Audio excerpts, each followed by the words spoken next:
perkenalkan, nama saya Dewi Novitasari. Saya mahasiswa Setiami Kota Bekasi. Untuk kali ini saya akan mengerjakan tugas yaitu meresum matkul PR sesi 1-6. Untuk materi pertama, saya ketahui mengenai apa itu public relation ialah sebuah hubungan masyarakat humas untuk membangun dan mempertahankan hubungan timbal balik antara organisasi dan masyarakat untuk menjalin hubungan yang baik. Ada dasar-dasar fungsi hubungan masyarakat yang ditemukan saat Revolusi Amerika, serta konsep tersebut sudah ada sejak tahun 1850. Materi yang kedua itu terkait sejarah public relation di Indonesia. Apa itu public relation sendiri? Itu dia sejak di abad ke-15 namun baru berkembang secara pesat itu di abad ke-19 atau abad ke-20. Sejarah public relation tersendiri di Indonesia terbagi beberapa sumber secara waktu yang berkembang. Ada periode pertama, periode kedua, periode ketiga, dan periode keempat serta kelima.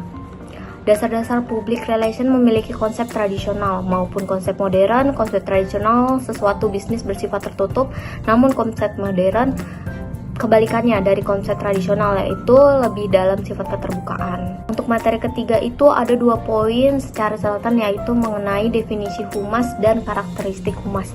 Untuk definisi humas berkepanjangan pada hubungan masyarakat, sedangkan karakteristik humas itu terbagi jadi 4 ciri, yaitu komunikasi 2 arah, sifat terencana, melembaga, dan sarana publik. Saya akan jelaskan materi yang keempat, yaitu humas dapat dikatakan sebagai aktivitas dalam berkomunikasi yang dapat disimpulkan humas memiliki tujuan, yaitu seperti membentuk suatu pengertian, menjaga dan membentuk saling percaya, melahirkan dan menciptakan kerjasama.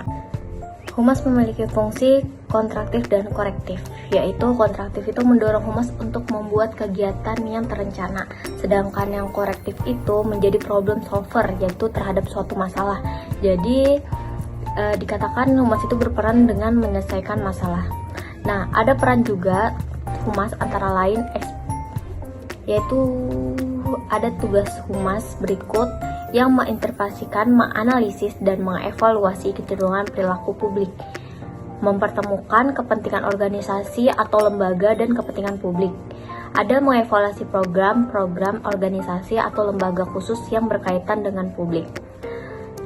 Materi kelima, yaitu organisasi merupakan suatu proses penggabungan pekerjaan individu ataupun kelompok yang melakukan tugas-tugas tertentu yang berkoordinasi dari usaha yang tersedia, seperti jenis organisasi formal, organisasi internasional, atau hybrid organization, yaitu organisasi informal dan organisasi yang berperan secara rahasia ataupun bahkan ilegal. Ciri-ciri organisasi yaitu sekumpulan orang-orang yang memiliki tujuan bersama, adanya kerjasama, memiliki aturan, dan memiliki pembagian tugas. Itu ciri-cirinya. Dan tujuan organisasi itu mencapai keinginan bekerja sama setiap anggota organisasi dan mendapatkan keuntungan dari penghasilan bersama, mengatasi individualisme, serta mencapai tujuan bersama. Di dalam manajemen terdapat ada unsur yang penting, yaitu manusia, uang, material, mesin, dan metode pasar. Manajemen juga memiliki fungsi yaitu perencana, mengorganisasi, penempatan, pengarahan, dan pengawasan. Untuk materi yang keenam, yaitu komunikasi dalam humas adalah PR menjalankan komunikasi dengan tujuan untuk menciptakan sebuah efek yaitu berupa citra perusahaan. Ruang lingkup PR yaitu menyelenggarakan komunikasi timbal balik antara perusahaan dan pihak publik.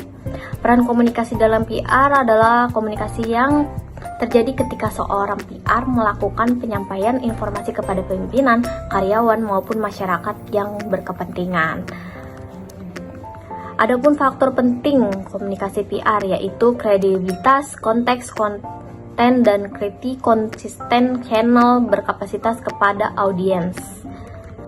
Humas pemerintahan dibentuk untuk mempublikasikan atau mempromosikan kebijakan-kebijakan pemerintah. Humas pemerintah merupakan salah satu bagian khusus dan spesialis humas menjalankan fungsi manajemen untuk membangun dan mempertahankan hubungan keharmonisan dalam rangka melayani dan mempengaruhi kebijakan publik guna memperoleh pengertian, kepercayaan, kerjasama, dan mendukung khalayak internal dan eksternal. Sekian dari saya penjelasan resum 1-6. Terima kasih. Wassalamualaikum warahmatullahi wabarakatuh. Bye.